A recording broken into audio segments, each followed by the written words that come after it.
This is Pop Culture Confidential, and I'm Christina Yerling Biru.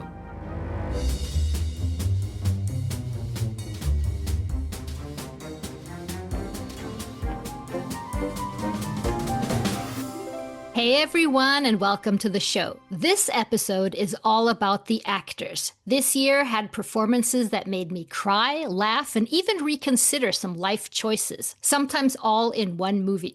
Today we're going to talk about our top 10 performances of 2025. So pleased to have with me one of the sharpest minds and dressers in film criticism and award season journalism, Editor-in-Chief of AwardsWatch, Erik Anderson. Thank you so much for joining me, my friend. Absolutely. I'm glad this isn't video because I'm just wearing a t-shirt today. Oh, yeah, I love seeing you just in a t-shirt. All casual for the podcast. I've missed you. Super casual. I've missed you too. Great to have you back. I'm looking forward to talking about this with you. It's such a year. What makes a performance a top 10 worthy pick for you, would you say? You know, this has been a difficult. And I think about this almost every year when I think about what's my favorite film and why is it my favorite film. And when I look at that and I look at the last few years, really like 3 or 4 years, the things that have made me cry the most are like really rising to the top. And I don't know if that, makes it a better film or a better performance. I know what it makes me feel.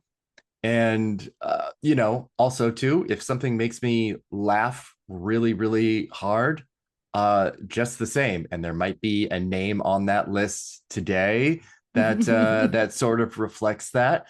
But I don't know. I think as I've gotten older, I can only attribute it to age, I guess.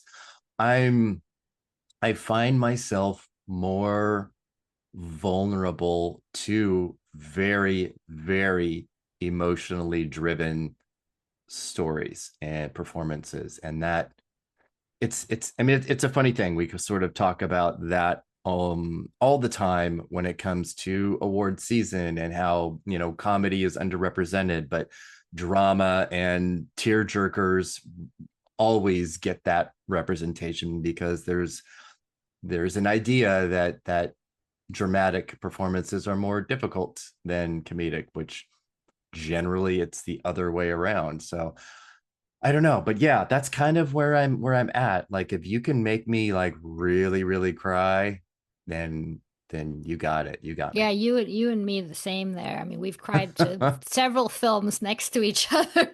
This year was no exception. Definitely. I think it's to do with age and been an outlet and seeing yourself in movies and from very early on. So I was just gonna say it's funny because I think I've left the place of escaping childhood trauma and instead now embracing it. And I think that might be sort of why. I mean, that's what happened to me with All of Us Strangers. I had kind of avoided so much father stuff for decades, and it flooded back in a way that was so unexpected. So honestly, I kind of treat movies now as therapy instead of, paying $200 for somebody to listen to me for an hour. I can go through the things that I need to go through in that process. And I think that's kind of what's happening. Yeah, I think so too. Last time, around this time this year, we were looking forward to 2025. There's all these big names we were talking about, like Julia Roberts and Leo and Clooney. And without giving away your list, would you say that the big names maybe aren't the ones that delivered as much? I think there's a little bit of that. It's certainly been a factor in how I'm looking at predictions and writing about them. Uh, in that so many of these A-listers and big stars are not really kind of playing out like maybe they used to, and it's kind of been that way for a couple of years now, surprisingly so. Is there anyone you would say then that's criminally overrated this year? Oh my gosh. Let me. That's such a wonderfully shady. Isn't it? Who is overrated? You know, I mean, honestly, anything Wicked for Good, that would be overrated. Sorry if I sound like a hater. Um, hmm. I I don't. I'm not gonna. Let me ponder Yes, on we'll that circle back on that one. a Yes. little bit, You may come to think of because it when we're on the list. Yeah. yeah. Well, why don't you get started then? We'll go 10 to 1. I'm sure we're going to have some of the same names. And then maybe afterwards we'll do some honorable mentions because you may remember, Eric, I'm terrible at lists, and 10 is just way too little. So I have a few just I want to add on at the end, but go Oh, ahead. I have like 20 names on here and they're completely unranked. And so what you're going to hear is so totally on the fly. Um, oh my God. All right, maybe I'll save that person for honorable mention. I don't know. Let me see. Okay, number 10. As we were just speaking of him a moment ago, Alexander Skarsgård in Pillion is definitely a top 10 performance, and I'll put him at 10 for this. um I love his eagerness, his willingness, his total openness pretty much for any type of performance, but very much for this. There's something about him, obviously his stature, his physicality, his attractiveness makes him really a perfect actor for this uh dom in this BDSM romantic comedy. It's almost like like too perfect in a way, like the way that a romance novel cover just has this feeling about it, and because that's kind of what he feels like in this movie, in this relationship. He feels like an unattainable and unrealistic vision and version of that, uh and I like that. There's something wonderfully not magical, but just sort of, yeah, a little novelistic about it. Yeah, he's like And a then mysterious superhero that sweeps into town and then just yeah, disappears, right? It's that you absolutely. can't really grab him. But what he does so well is in the scenes in Pillion where they actually have the day off, which is sort of the montage of the that you actually start seeing in his performance that something else is going on and his guard is a bit down, that Mhm. superhero, maybe there's something real underneath there. So yeah, I agree. It's great performance. Yeah. We may be able to come back to that one in another way.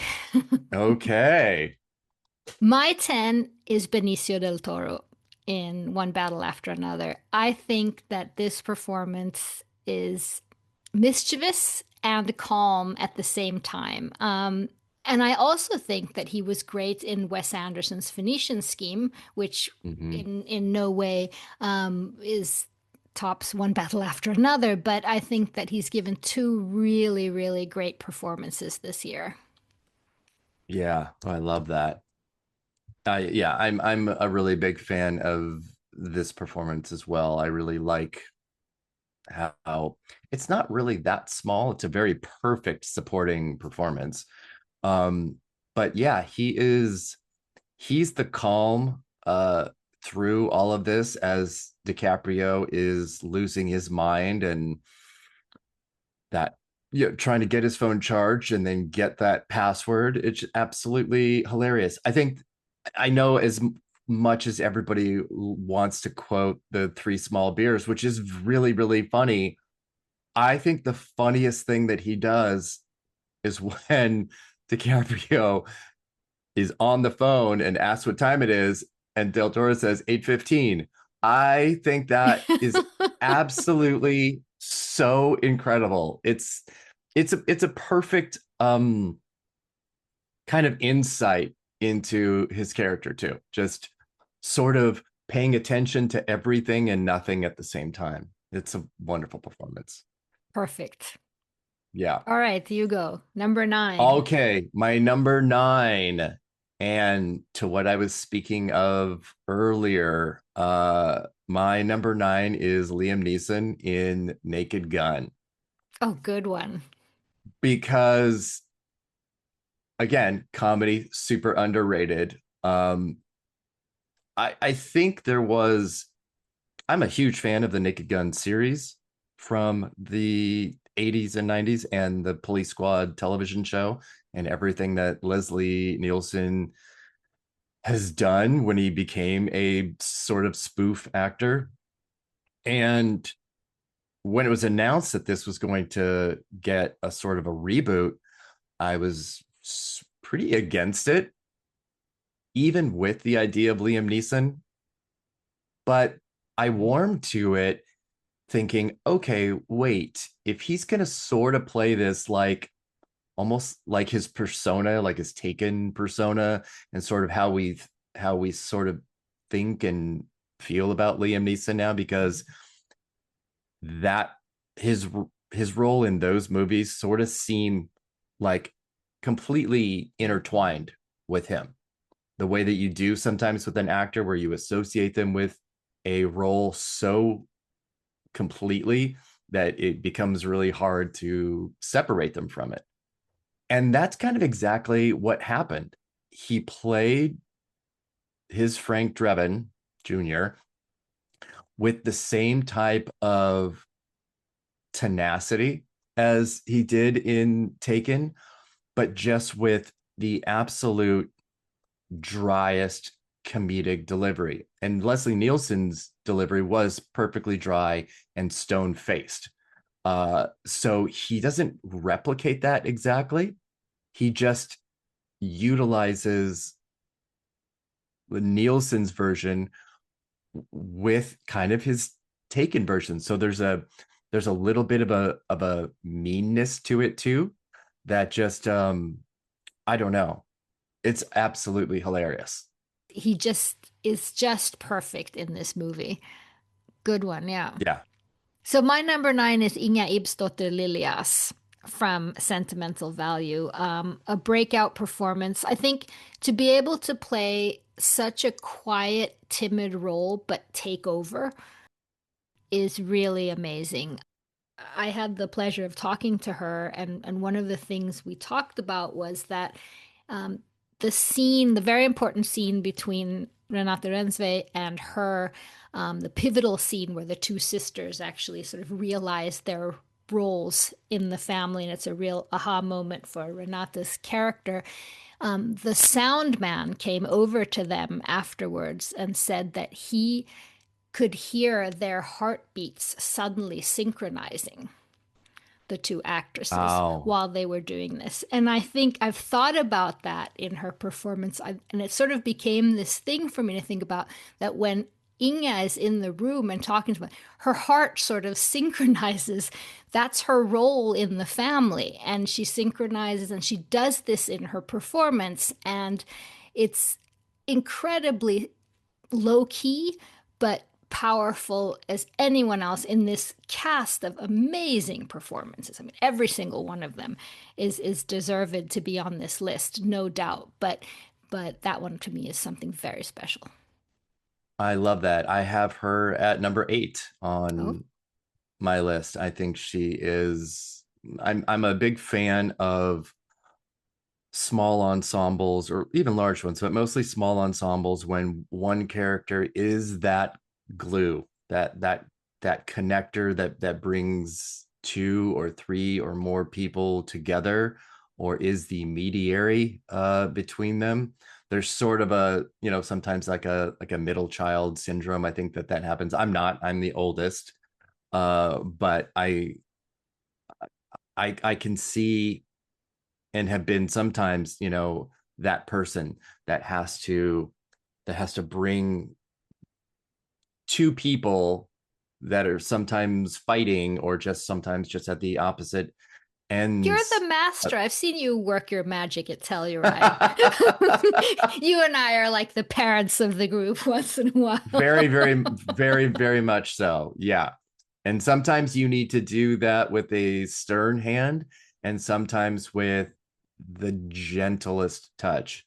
And that's exactly what she does. And she's wonderful. Oh, I hope she gets. You think she's up for best Yes, I supporting? do think I do think she will get in. And for that reason, for exactly that reason. Because I don't think you can nominate Renata and not her. Or, Stellan for that matter.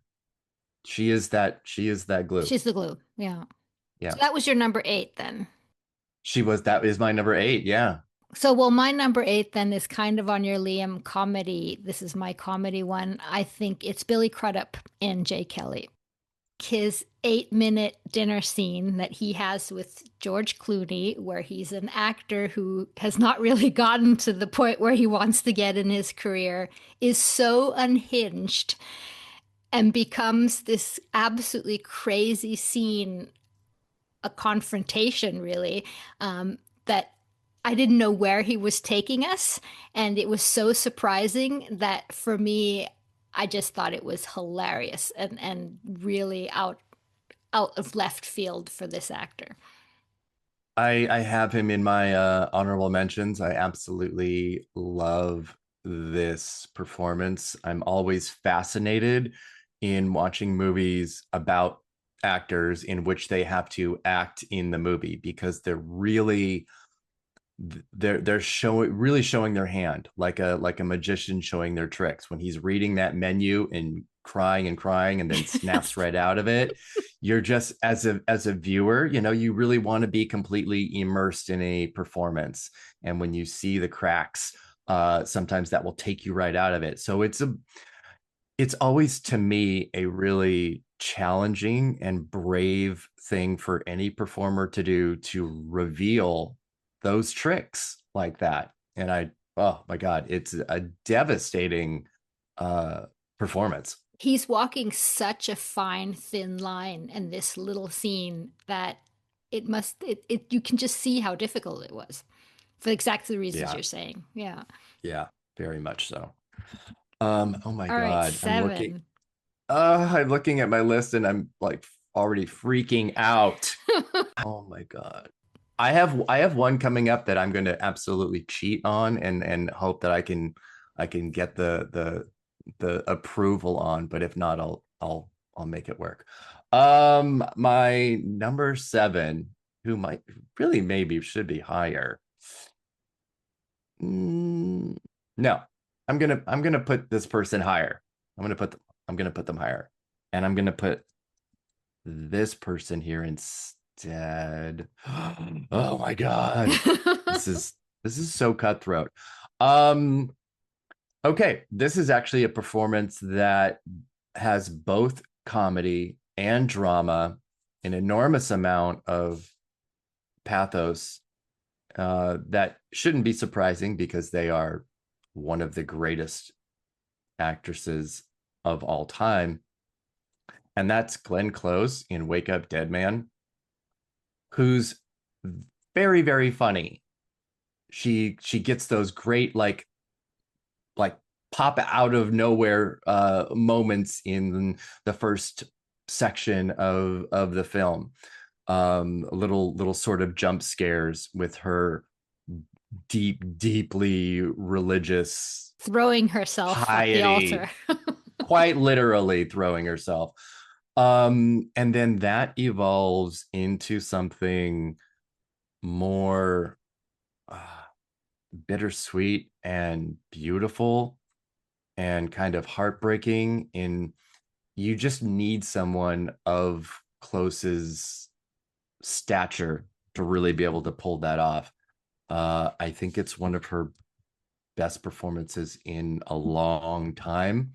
If she gets nominated, it'll be one of her best nominations in a while as well. Yeah, really, because she's been nominated for a few Mm-hmm. Mm-hmm. questionable choices, to put it mildly. But Yes. I agree. I mean, she's great. The thing about Glenn Close is that when she even in a craziest role, she brings the sincerity and the pathos.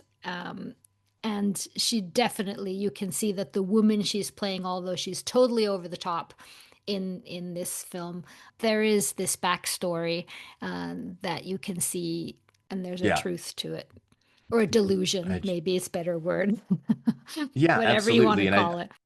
And I think one of the great things about it is how well Ryan Johnson writes her. That at first she seems like, kind of an easy target to kind of laugh at and make fun of, as a viewer, but she has much more going on there. My number seven is another master, and that's Delroy Lindo as Delta Slim in Sinners, who there's so many levels to the role he's playing in Sinners. There's gravitas, there's sadness, there's depth, but particularly the scene in the car where you get his backstory, where it's so incredibly heartbreaking and revelatory. I really hope that he can get nomination for this. It Mm-hmm. just, he deserves it in every way, shape, or form, in my opinion. I love that. Yeah, I mean, I like him quite a bit too. I just rewatched the film a few days ago, and yeah, he's got his goofier moments, like when we first meet him, or I shit my pants, that are kind of funny, and just it's I love a character that is also so willing to sacrifice themselves for others. That's how can you not, have some instant appreciation for that. All right, All number right, six. number six. Oh my god, this is crazy. Okay, my number six is Nina Haas in Hedda, Yeah, which truly she's is an such honorable it's mention for me. she is just next level here. Um, and Nia DaCosta changing the gender of this character to a woman, genius, first off. And DaCosta's second act of genius is casting Haas here. She has such a physical presence. She's a very tall, just she's a substantial woman. And she spends a great deal of this film in kind of a state of desperation,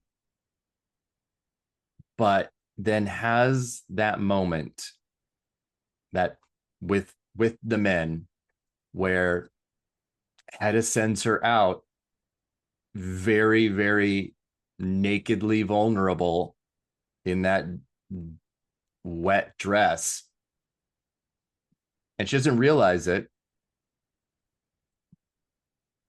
and she turns the vulnerability of that, and the kind of the joke of that, um into her strongest moment.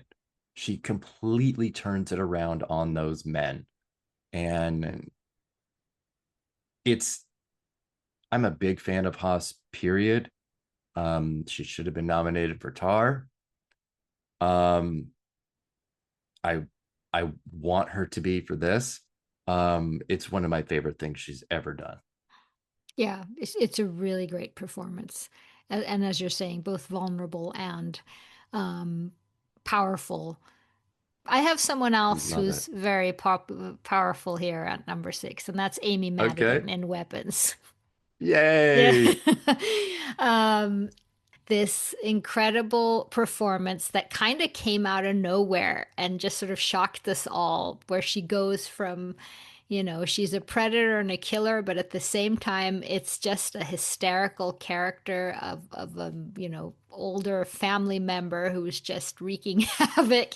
And Amy Madigan, who, we remember from Field of Dreams and roles like this, she just threw herself into this role in ways that in a matter of months, she's become an iconic character in film horror history. And that's a big thing. I mean, she quite literally throws herself into this. It is an unbelievably physical performance. And she's She's 75 or yeah, something. she's nearing 80. Yeah.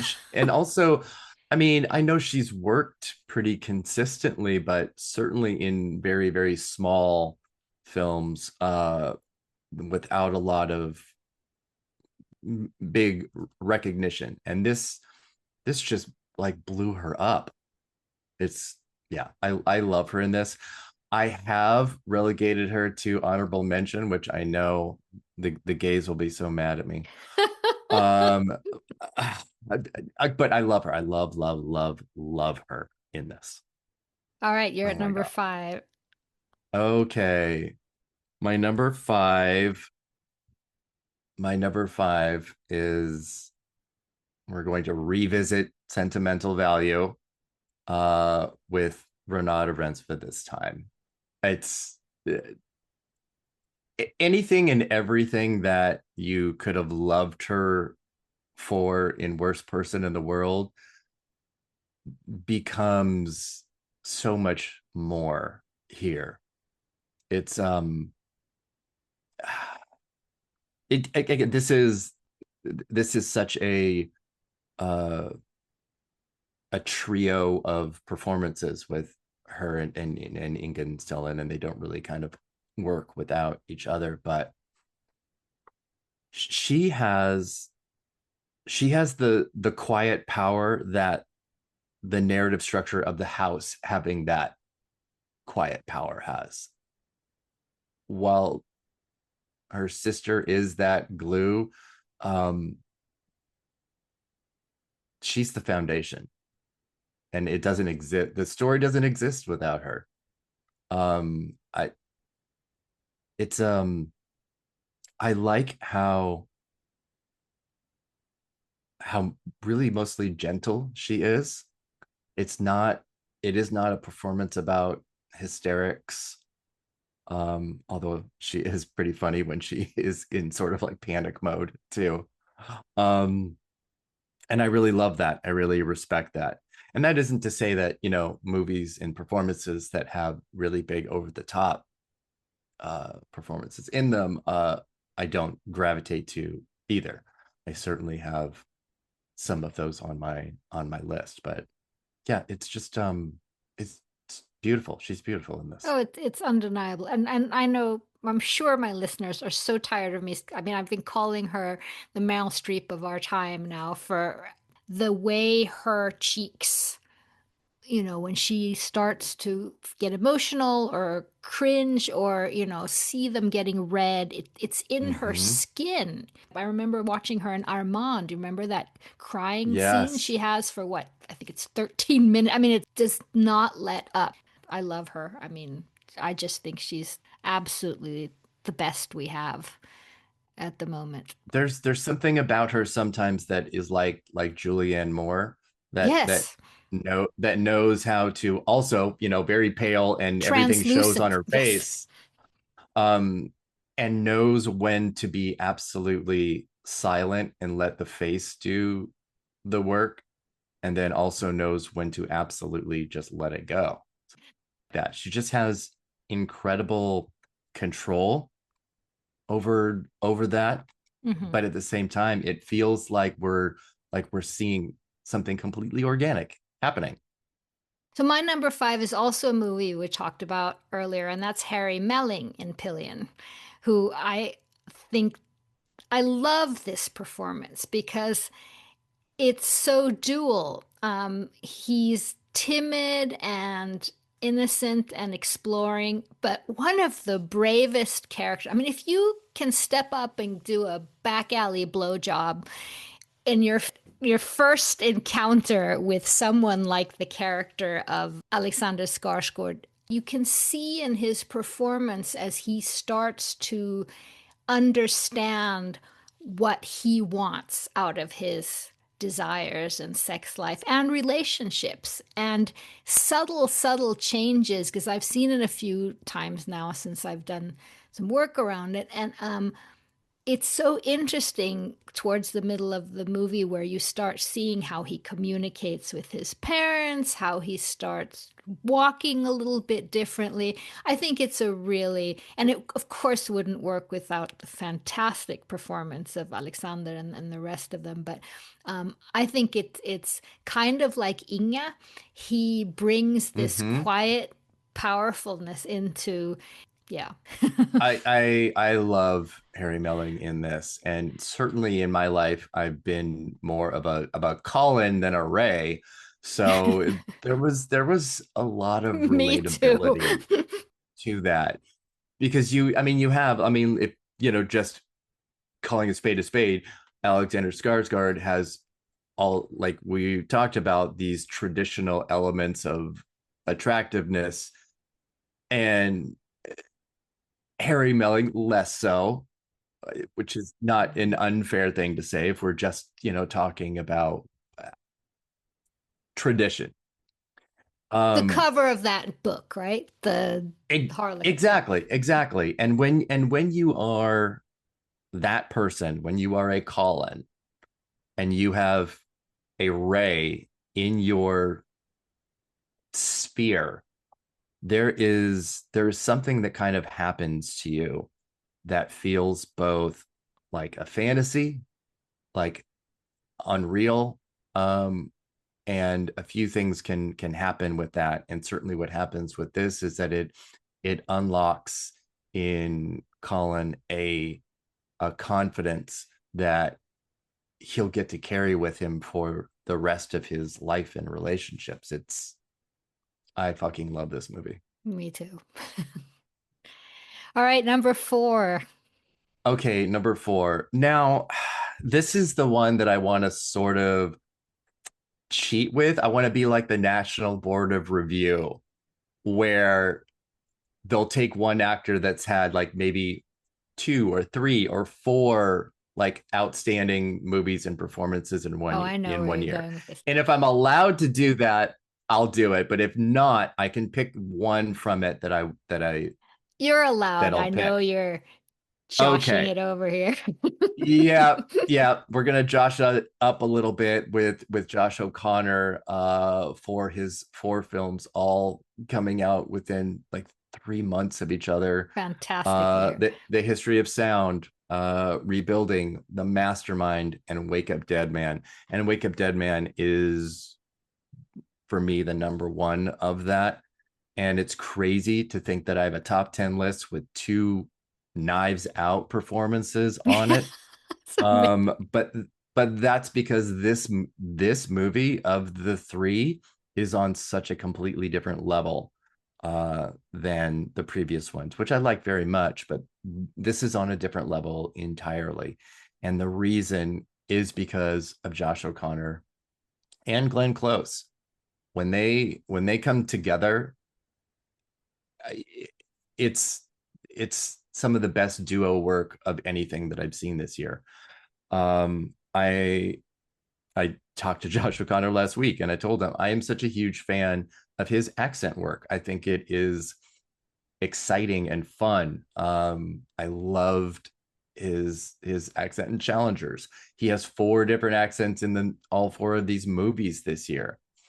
And there's something about his father Judd that is, and again, speaks to Rian Johnson's really careful and thoughtful writing, that takes faith seriously in a way that is neither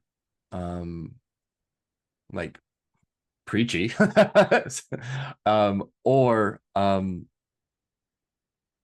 uh, just pedantic. And that takes a person like O'Connor, who has so much versatility as an actor, to make this character incredibly sympathetic, funny, um, and really heartbreaking too.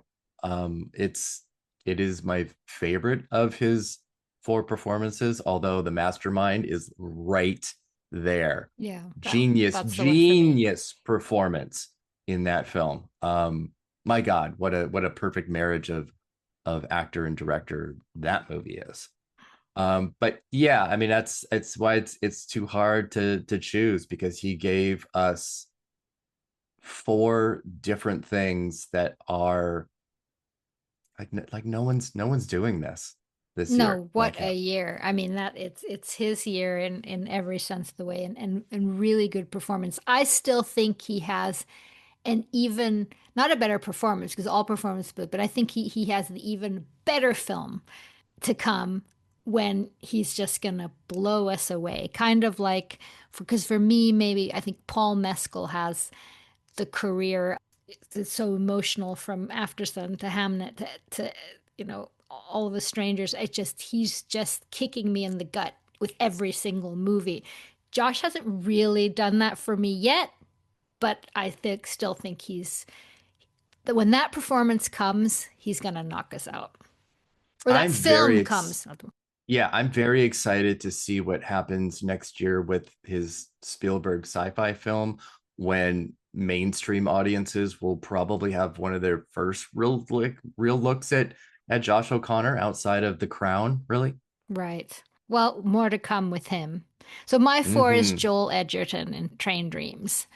I think the entire performance, but mainly for one scene.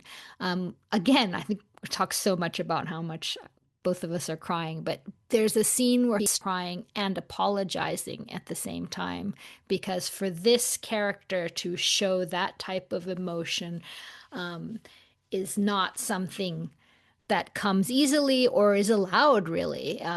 And that just kills me, how what Joel is doing in that scene. And just in the entire performance, he disappears into this character, is sort of an old-fashioned, manly type of character, but with so much emotion. He loves his child and his wife so much. And he has a few speeches where he talks about what's the point of going on when they're not there anymore. That I just think it's beautiful and really Yeah. romantic and subtle and slow, and you have to earn this movie. You have to sit there and watch it and let it come into you in order to realize that. But I think it's a really beautiful performance. It's I completely agree. He's in my honorable mention there. He's a great example of a role in a performance that easily could have just gotten pushed over into histrionics, Yes. considering what he has to go through. And it's not, and it isn't, simply that he is uh holding in his emotions because of the time period and masculinity.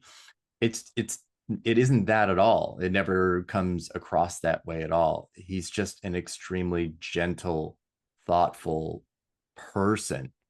And I mean, I've been a fan of Edgerton's for a long time.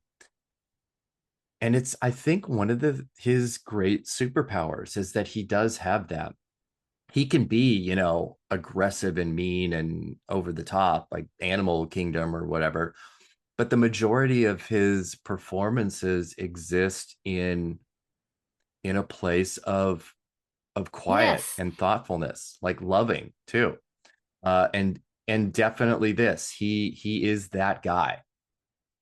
I love him here. All right, number three. We're getting close. All right, number three. Okay, I mean, obviously, if you know anything about me, you would know that this person is going to be on this list. Um, I think the surprise is that they're at number three and not at number one. So, maybe I'm It's funny. I maturing. think we have the exact same person at number I feel three. like we probably do. and it is Paul Mescal in Hamnet. Yes, me too. Because I think we have number one and two maybe the same I don't know then, about because we have to put him I there. don't know about two, but I know we probably have number one.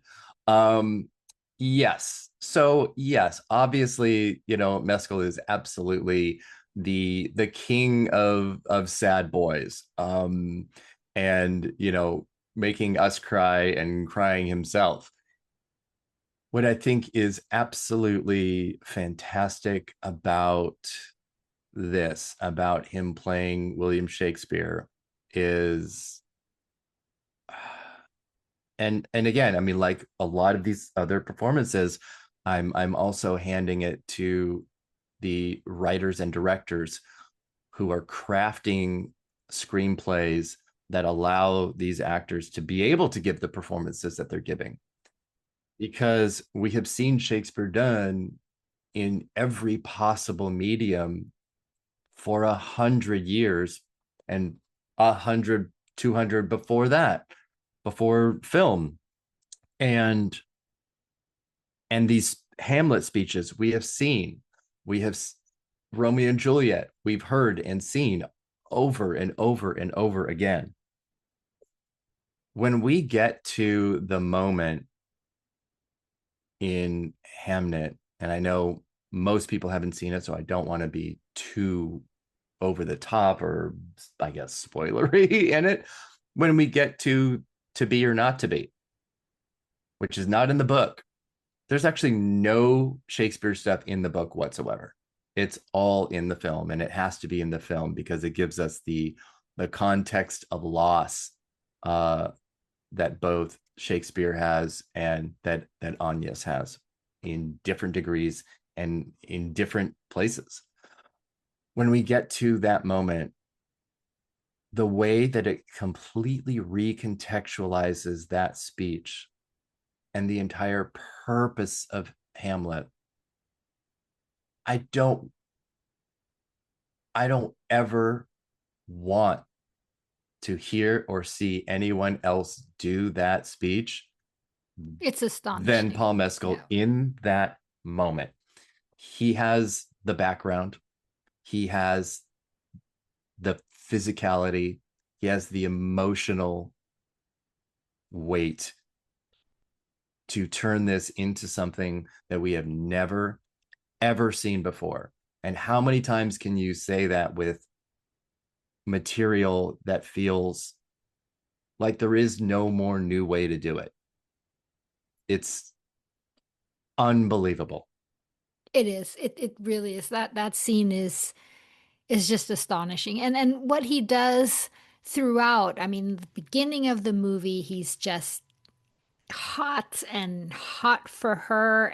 I think I feel that there's several movies this year I've been thinking about where the relationship is between two people, like in Train Dreams as well. We don't have to have a meet cute big backstory. They just are attracted to each other with every pore of their being. They're so different from each other, but there's something else underneath. And I love how he plays that. He's almost itching to just want to, her to see him and to understand him. And then as he starts getting frustrated, there's an incredible scene where he just says he's lost. And talking about this thing where we're sort of, you and I sort of therapize, being married to a screenwriter. And Yeah. oh, it's a phenomenal performance. And I don't think people are talking quite as much about him as they should be Yeah, I mean, in this particular I role. hope that once it comes out, and it's in limited release this week, and then wider in December, and I think it's in the UK in January. Once it gets there, and more people outside of festivals are able to see it, I hope that is the case, because he deserves it. All right, number two. I'm so curious now. Oh, so I'm that's right, because we both have him at Yes, number because three. that was both the three. That's Yeah. right. That's right. Yeah, I don't think this will be your number two. But my number two is Dylan O'Brien in Twinless. Oh, I love that movie. Um, it's And he's great in both of He those. is. I mean, there's a couple of twin uh performances this year. Um, but what I think Dylan O'Brien is doing as Rocky and Roman is some very, very thoughtful work, whether he is playing the gay twin or the straight twin, who are extremely different people. The way they talk, the way they carry themselves, the way they laugh, the way they cry. Um, Again, I've been a fan of O'Brien's for a long time. I love what he's doing in film. Um, and I mean, this is Twinless is a really fun movie. It is. I think James Sweeney, as a writer and director, and also star of his films, is is so willing to let himself as a character be really on the chopping block for judgment, because both of his characters in the two films that he's written and directed are kind of despicable. They're not, they do really bad things to kind of good people. And really to be willing to take that role is pretty fascinating. Um, but again, being able to write and direct a a dual role like this for somebody else that allows them to have so much nuance and so much range. Yeah, O'Brien is just continues to be one of my favorites of his generation. That's a great pick. For my number two, I also have someone who I think the the role can rub people a bit the wrong way, and that's Rose Byrne. And If I Had Legs, I'd Kick You. Just a powerhouse, relentless, intense, on the edge performance if I've ever seen one in an absolutely fantastic movie about motherhood and everything that it entails. She creeps under your skin. I had lots of thoughts as a mother myself, as felt very many things that she was going through, things you're not allowed to talk about, right? I think she's absolutely amazing and raw in this performance. I do too. I loved I loved that day when we were racing up the gondola and to the theater in the rain and barely made it in time, all the way in the back of the theater. I was in the last row. I was like not even in a proper like person seat. I was in like a seat that they put employees to give them a flashlight so that people can walk down the aisle. It was such a crazy day to see this. Um, and yeah, I mean, I loved every second of it. Exasperated doesn't even begin to kind of describe Byrne in this. Also, somebody that's just been so like uncelebrated and unheralded. So consistent. She Mm-hmm. should be, heralded to the stars Mm-hmm. already for everything she's done. And in drama and comedy, and she gets both in this because it just becomes so absurdist. uh and she just plays it exactly right. There's something, she doesn't lean into the comedy when it's funny, or the extremeness of the drama when it's serious. She plays it almost the same, and that's exactly what lends a a reality to what she's going through when everything around her doesn't feel real. She's amazing. It's very true. In the wrong hands, this could have been completely either way too melodramatic or just over the top in a way that it would not have felt authentic or real in the way that many scenes do as a parent. Yeah. I think resonate. All right, do we have the same number I one? feel like we have to, because we haven't mentioned her yet, so it has to be, right? It has to be Jessie It's Buckley. Jessie Buckley. Yeah. Yes. It is the best, and it's actually everything that we've been talking about with what a what this role requires, and that is incredibly thoughtful and inside work, as well as some of the most guttural, brutal, exterior, extreme acting of anything that we will see this year, between the trauma of birth and death, which really, the way that she performs both of those are two sides of the same coin. They're quite literally like the same thing in in a way that is, I mean, she loses her voice. She loses her capacity in those seconds, in those moments, in a way that is, as a viewer, you don't have any way to properly reach out to help her, which is really what you want to do. And then when we get to that end, oh my god. Oh yeah. I'm Yeah, we don't want to say too much. That's the thing, but what she does and with her face in several scenes, but particularly at the end, is like a whole novel of emotions. it is truly the entire range of emotions. She gets everything in this movie. Everything. I love her voice. I love how deep it is. Because that's not what she sounds like either, but just I there is, yeah. There's really nothing like this performance anywhere. And we are certainly in a, Can I just a tangent, a little side yes, tangent here? I yes, just have to mention to you because I think you're going to understand me. I was listening to one critic. First, they talked about they felt Hamnet was manipulative, right? yes. I've And then seen in that. the same instant, Sirat was not.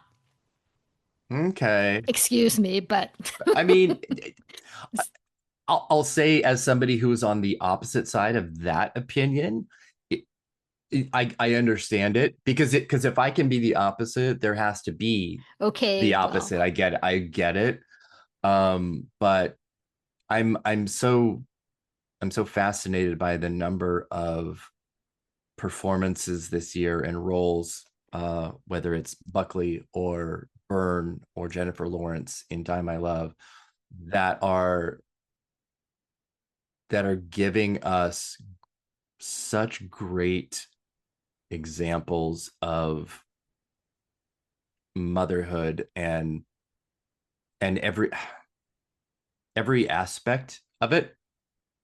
I Yeah, those are just really kind of have been so exciting yeah, to have and this Anne year. Lee And as Ann well. Lee, yes. Oh my Mm, god. also, an incredibly difficult, powerful performance Yes. of loss and motherhood. Yeah. Great film. All right. Well, we had lots of different things, and then towards the end, it was like we just came together. Mm-hmm. But I don't want to do your honorable mentions before I let you go. If you want to run through yours, and I can run through mine. Yeah, I mean, I definitely mentioned some that were on your list and that ended up being in my Yeah, the same. mine as well. I want to double up both Leonardo DiCaprio and Teyana Taylor in One Battle After Another. I think they are is absolutely astonishing. I think it's DiCaprio's best performance. Just, it's my number two film of the year, and it's insane that I don't have him on my list, but he could be. um, Yeah, that's how I mean, I don't have Renata on my list, even though I think she's the best we have of the generation. But yes, I'm trying to pick someone else, I, from that movie and not do everyone from, could have been three from there, could have been four from PTA. So same. yeah, And they're all honorable mentions. I could have picked five people from Hamnet, and that would have been I would have been like, yeah, that makes sense. But then it really wouldn't have. But to that point, I do absolutely love Jacoby Jupe in this as Hamnet, but it's Noah Jupe, his brother, who gets to do Hamlet and gets to be the the older grown-up version of his own brother. He had never done Shakespeare ever in any format until this, and he is absolutely incredible. And again, that ending between him and Jesse Buckley, nothing like it. There is nothing like it. um I definitely want to shout out Wumi Masako in Sinners, which is my favorite performance of the film. Absolutely the soul of that movie. Um, I love Tessa Thompson in Hedda. I love what she's doing with her sort of mid-Atlantic accent. I love the take on Hedda like so much. And I did, like I said, I had Amy Adams or Amy Madigan here, but I also want to give Austin Abrams in Weapons some due as well. What a really And Josh Brolin's got a good year too. very good year. Oh my God, he is so good and scary in Wake Up Dead Man. My God, he is And he's great terrifying. in weapons too. Yeah, he's Yeah. great in Weapons. I really love Austin Abrams so much in that. Just this kind of hapless tweaker kid. Just I don't know. He's so good. He's so good in it. And when I think about also even performances that I liked in movies that I didn't like so much, Lee Byung-hun in No Other Choice, I think is absolutely fantastic. I did not like the film, but I really liked him. Absolutely just all out performance.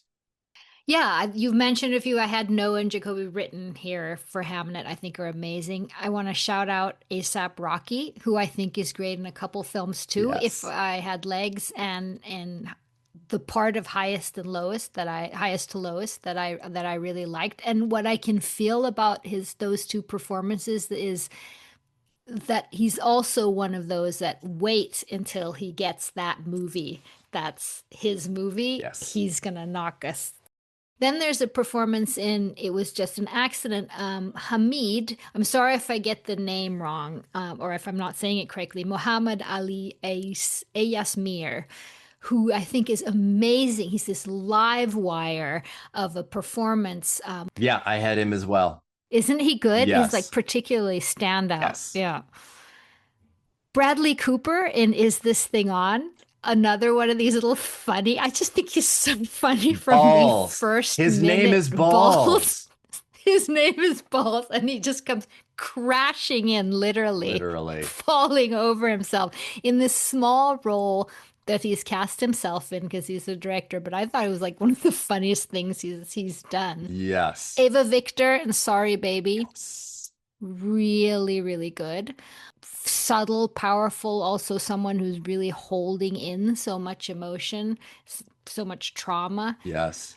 Guillaume Marbeck as Godard in Nouvelle Vague. I thought I was so impressed with him when I saw it. I'm not sure I'll revisit the movie. I loved it when I saw it, and it's with me, but I just thought that was performance was amazing. Yes. Imogen Poots in Chronology of Water, another one of those incredibly powerful female Mm-hmm. performances. This one, Lots of good taking women on the edge performances this year. very good. Yes. And you were mentioning films that you didn't particularly like. I Frankenstein did not really work for Yeah. me, but Jacob Elordi sure did. Absolutely. He was good. Yeah. So He is good. he's good. I mean, it's not that I think Frankenstein was a terrible movie, but it just didn't emotionally grab me in the way that I kind of thought that it would. But Yes. he does something very different with that character that we're very used to. I also love So, somebody that can kind of just come in for one scene and just knock it out. And John Carroll Lynch does that in Sorry Baby. Oh my God. What a scene. Just, amazing I scene. love that. If that's what I want a new Oscar category to be, just like a for cameos The one and just scener. Yeah. let him be in there. Let Billy Crudup be in there. Give something for people that just come in for a couple of days or a day and they're out and they absolutely kill it. Well, this was fun, and I haven't seen. I just want to say the movie I still have yet to see is Marty Supreme. You don't have that. You don't have Timmy on your list. Is that? Not intentional. I suppose you've seen it. I have Yeah. seen it. I think he is so good. He is fantastic. Okay. Yeah. I I have one issue with one like thing in the movie that doesn't need to be there, and would have made it just a tighter film. Um, but I think he is fantastic. He is so good. And Gwyneth, how's she? She's good. She has one great scene. She's good. I do like her. I'm happy for her return, if it is a return. If anything changes to my list between now and the end of the year, I'm thinking that one could. I'm hearing so many good things, but I I don't think haven't. it's gonna change your list. Maybe Timmy, but I don't think so. I don't think so.